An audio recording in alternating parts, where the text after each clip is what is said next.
ഒരിക്കലും നമ്മുടെ ഹൃദയത്തിൽ നിഗളമോ അഹങ്കാരവും വരാതെ ഇരുൾ അടഞ്ഞ വഴികളിൽ തിരുനാളമാകുവാൻ ഇന്നത്തെ ചിന്ത. Praise Lord.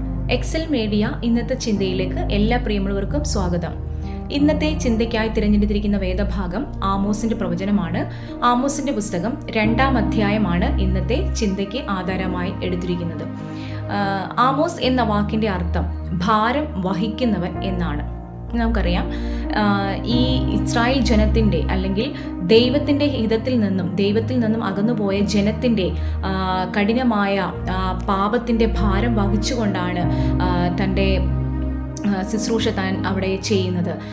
ആമോസിൻ്റെ പ്രവചനത്തിൽ പ്രധാനമായും നമുക്ക് മനസ്സിലാക്കാൻ പറ്റുന്ന കാര്യങ്ങളുണ്ട്. അത് 1-2 കാര്യങ്ങൾ ഇതാണ്. ഒരു കുട്ട പഴുത്ത പഴം അല്ലെങ്കിൽ ചീഞ്ഞ പഴം, ഒരു കുട്ട ചീഞ്ഞ പഴം എങ്ങനെ ഇരിക്കുന്നോ അതുപോലെയാണ് ഇസ്രായേൽ ജനത്തിൻ്റെ പാപവും അതുപോലെ തന്നെ അവരുടെ മ്ലേച്ഛതയും ധാർമ്മിക അധപ്പതനവും ഒക്കെയും ആ രാജ്യത്തിൽ നിലനിൽക്കുന്ന സമയത്താണ് ആമോസ് എന്ന പ്രവാചകൻ തൻ്റെ പ്രവാചക ശുശ്രൂഷ ആരംഭിക്കുന്നത് തന്നെ. 2-ാം അധ്യായം അതിൻ്റെ 15-ാമത്തെ വാക്യത്തിൽ ഇങ്ങനെ ഒരു വാക്യമുണ്ട്: വീരൻ തൻ്റെ ജീവനെ രക്ഷിക്കുകയില്ല, വില്ലാളി ഉറച്ചു നിൽക്കുകയില്ല, ശീഘ്രകാമി തന്നെത്താൻ വിടുവിക്കുകയില്ല, കുതിര കയറി ഓടുന്നവൻ തൻ്റെ ജീവനെ രക്ഷിക്കുകയില്ല, വീരന്മാരിൽ ധൈര്യമേറിയവൻ അന്നാളിൽ നഗ്നനായി ഓടിപ്പോകും എന്ന് യഹോവയുടെ അരുളപ്പാട്.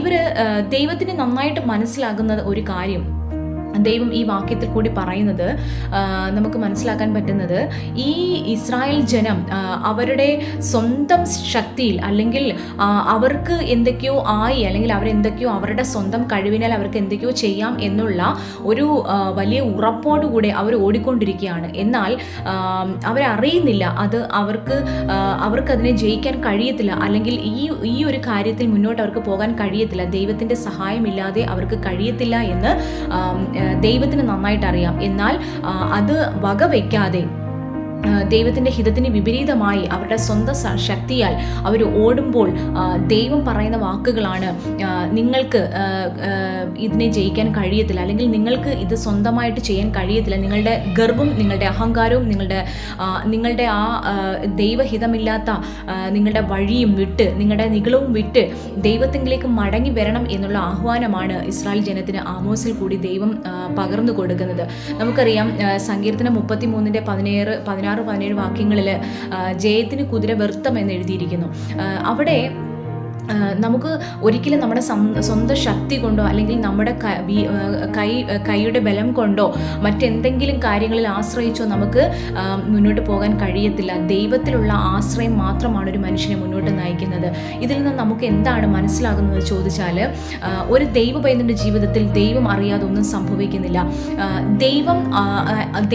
ദൈവത്താൽ മാത്രമേ അവർക്ക് എന്തെങ്കിലും ചെയ്യാനായിട്ട് കഴിയൂ. ഒരു മനുഷ്യൻ എത്ര തന്നെ വിദ്യാസമ്പന്നനായാലും, എത്ര തന്നെ സാമ്രാജ്യങ്ങൾ വെട്ടിപ്പിടിക്കുന്നവനായാലും, എന്തെല്ലാം കാര്യങ്ങൾ നേടിയെന്ന് പറഞ്ഞാലും അവന് സ്വന്തമായി നിലനിൽക്കാൻ കഴിയത്തില്ല. എന്നാൽ ദൈവത്തിൻ്റെ ശക്തി ഇല്ലെങ്കിൽ, ദൈവത്തിൻ്റെ കരുണയില്ലെങ്കിൽ, ദൈവത്തിൻ്റെ ആ ഒരു ഫേവർ ഇല്ലെങ്കിൽ ഒരു മനുഷ്യനും ഈ ഭൂമിയിൽ ജീവിക്കാനായിട്ട് കഴിയത്തില്ല. ഒരു നിമിഷം മതി ദൈവം അവരുടെ ആ വ്യക്തിയിൽ നിന്ന് ജീവനെ മാറ്റിക്കളയുവാനായിട്ട്. അതിന് തിരികെ കൊടുക്കുവാനും ജീവനെ കൊടുക്കുവാനും അധികാരം ഉള്ളത്, കൊടുക്കുവാനും എടുക്കുവാനും അധികാരമുള്ളത് ദൈവത്തിന് മാത്രമാണ്. അതുകൊണ്ട് എത്രമാത്രം നമ്മൾ അഹങ്കാരം കാണിച്ചാലും, എത്രമാത്രം നമ്മൾ ഗർവ് കാണിച്ചാലും, നിഗളം കാണിച്ചാലും, ഒരു കാര്യം നമ്മൾ മനസ്സിലാക്കണം: നമ്മുടെ ഉള്ളിൽ നമ്മൾ ശ്വസിക്കുന്ന ആ ജീവശ്വാസം എന്ന് പറയുന്നത് ദൈവത്തിൻ്റെതാണ്. അത് ഒരു നിമിഷം നിലച്ചു കഴിഞ്ഞാൽ നമ്മൾ ഒന്നുമില്ലാത്ത വ്യക്തികളായി മാറുവാൻ ഇടയായിത്തീരും. അതുകൊണ്ട് ഒരിക്കലും നമ്മുടെ ഹൃദയത്തിൽ നിഗളമോ അഹങ്കാരവും വരാതെ ദൈവത്തിൻ്റെ ഹിതപ്രകാരം ജീവിക്കുവാൻ ദൈവം നമ്മളെ കുറിച്ച് ആഗ്രഹിക്കുകയാണ്.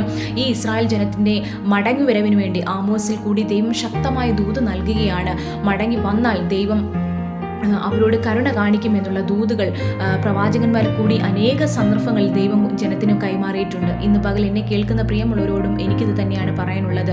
നമ്മൾ ദൈവത്തിൽ നിന്ന് എത്രമാത്രം അകന്നു പോയാലും ദൈവം നാളെ മടക്കി വരുത്തുവാൻ വേണ്ടി തൻ്റെ രാജാക്കന്മാരിൽ കൂടി, പ്രവാചകന്മാരിൽ കൂടി, പുരോഹിതന്മാരിൽ കൂടി, ദൈവവചനത്തിൽ കൂടിയൊക്കെ നമ്മളെ പ്രബോധിപ്പിക്കുമ്പോൾ ആ ശബ്ദത്തിന് മുന്നിൽ, ആ ശബ്ദത്തിന് വഴങ്ങിക്കൊണ്ട് ദൈവത്തിൻ്റെ സന്നിധിയിലേക്ക് മടങ്ങി വരുവാൻ ദൈവം നമ്മളെല്ലാവരെയും സഹായിക്കുമാറാകട്ടെ എന്ന് പ്രാർത്ഥിച്ചുകൊണ്ട് വാക്കുകൾക്ക് വിരാമം കുറിക്കുന്നു. God bless you.